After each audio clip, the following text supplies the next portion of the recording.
right, guys. So the first preseason game of the season is officially here. Tomorrow night, Saturday, 8 o'clock. I mean, we've already seen a handful of games, but Jets, Packers, the Aaron Glenn era starts tomorrow. I understand it's not regular season, but man, if you're a Jet fan, you are freaking fired up for this game, right? The storylines, the young players, how do these schemes look? Albeit it's going to be like a watered down version, obviously, because it's preseason, but I cannot wait, man. I seriously cannot wait. But yes, it's preseason, so as far as like game preparation, how to attack the Packers defense, all that stuff is kind of, it's just up in the air. We're going to get a vanilla defense anyway. So really, like the goal of preseason, iron out the kinks of your team, get these guys experience, get these guys reps. I mean, it's so important it's important for every team, but for the Jets specifically, and it goes for, all these teams with new coaches as well. Getting guys experience with these new play callers, understanding the verbiage, understanding where you need to be, how to line up, just getting in and out of the huddle, all that kind of stuff. This is a showcase opportunity for the Jets. And, according to Aaron Glenn here, we are going to see the starters. For how long? We don't know, but these guys will be out there. And I think the Packers are a really, really good test in this first week. Why? Because they're obviously really, really well coached. I love Matt LaFleur. I've been a big Matt LaFleur fan for a long, long time. And the Packers are, they're just in such great hands with LaFleur at the helm. And Green Bay has actually had a really solid training camp. Right, some standout performers. Nate Hobbs, newcomer corner, coming in free agency. Lucas Van Ness has been a standout young defensive lineman, former first-round pick. But it really seems like Matt Golden has been the standout performer. Like, he is living up to the hype of being this first-round pick wide receiver coming in. We all know that the Packers don't really do this. It's more so focused on the trenches and whatnot. Like, Green Bay has a type. Green Bay has a type of player that they want, and they typically just don't go after wide receivers in the first round. But Matt Golden was their choice. He kind of slipped to them in the 20s, and the Packers said, hey, you know what? Let's do it. Let's not look back. And so far, he has been awesome through Green Bay training camp. And so really the bottom line is, again, Green Bay's well coached. They're a well-ran organization. They have a bunch of really good players. I don't know really if the starters are going to be playing for Green Bay at the time of this recording, but whether the starters are out there or not, it's going to be a good test because of how well ran, how well coached Green Bay is. It's a well-oiled machine. So it's going to be a really good litmus test for the Jets. How does this team, bunch of new faces, bunch of new things happening, new systems, new coaches, new play callers, how do they stack up against one of the league's best teams, albeit it's preseason? Now, a couple players that I'm most looking forward to, of course, Justin Fields up at the top of the list. How quickly is he rattling off plays, getting up to the line of scrimmage, processing pre-snap? Once the ball is snapped, is he processing the watered-down Jeff Hafley defense because it's preseason, or is he maybe a little overwhelmed? One read and run? Like, there's a lot that we just don't know about Justin Fields with this new Jets offensive scheme, because it's not only just Fields learning it, but it's also Tanner Ringstrand calling it for the first time. Tanner hasn't been an NFL OC before where he's, full on play calling duties. Is he going to be up in the box? Is he going to be down on the field? There's a lot of really...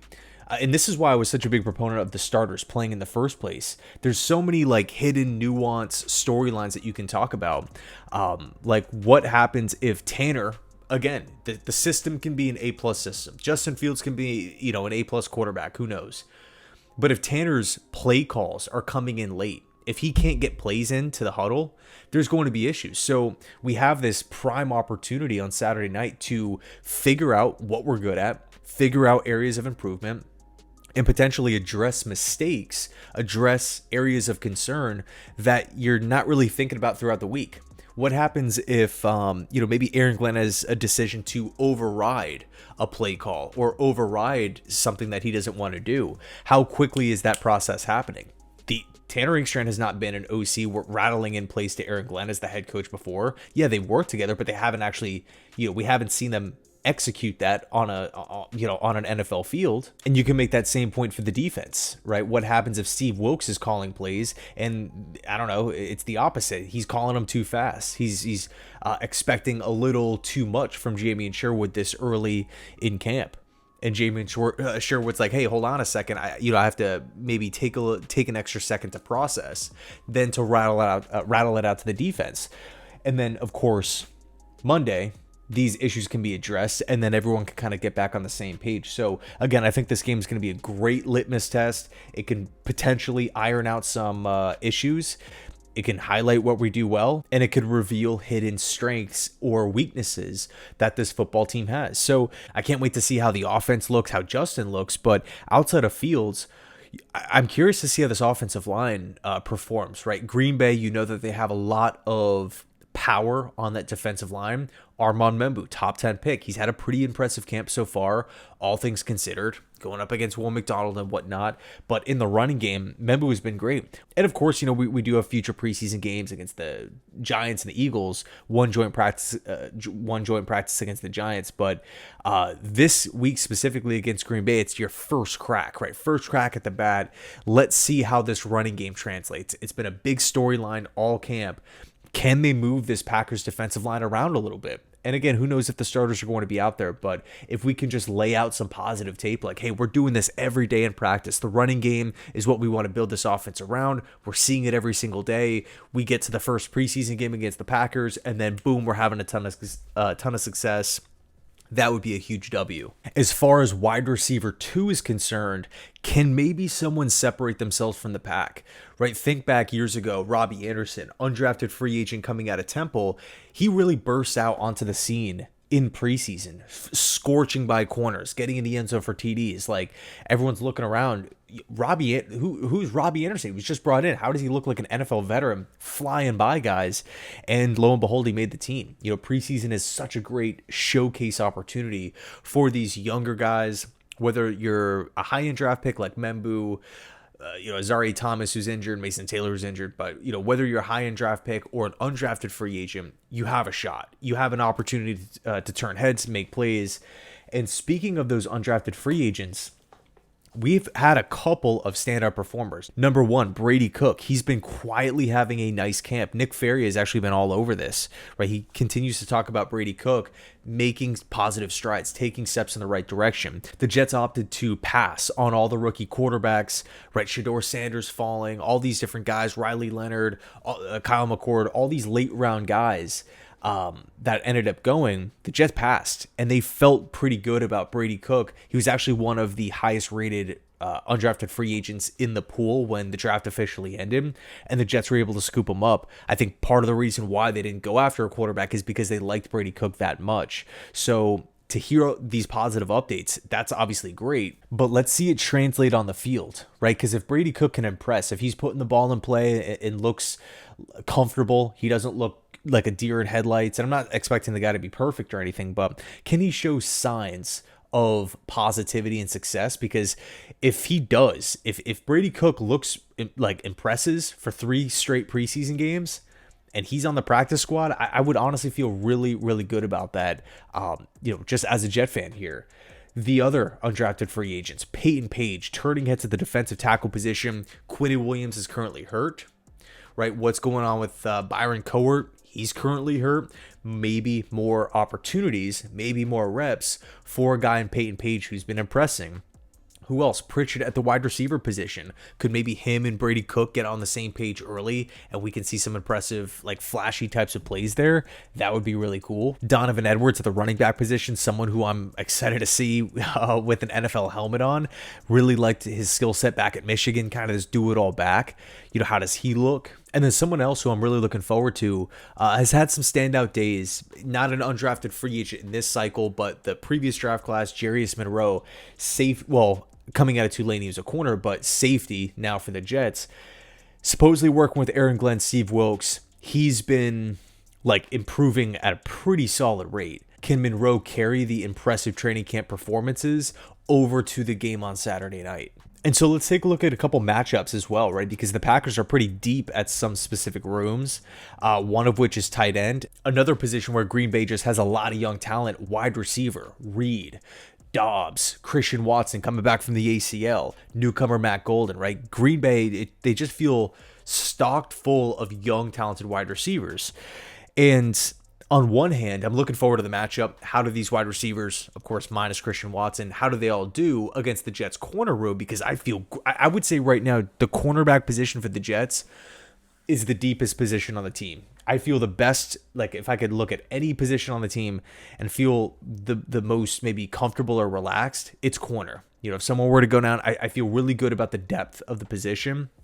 How do our young guys stack up against Green Bay's young guys?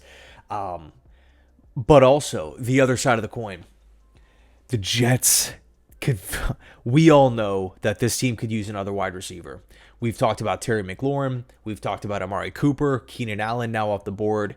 Gabe Davis has been a name that's been thrown out, not by reporters or anything, but just amongst fans.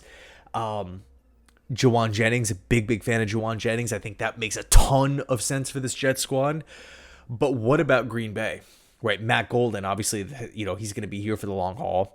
Reed, very, very impressive. And Romeo Doubs and Christian Watson are both nearing the end of their contracts. So, again, Watson's not going to be out there, but could the Jets get a first-hand look?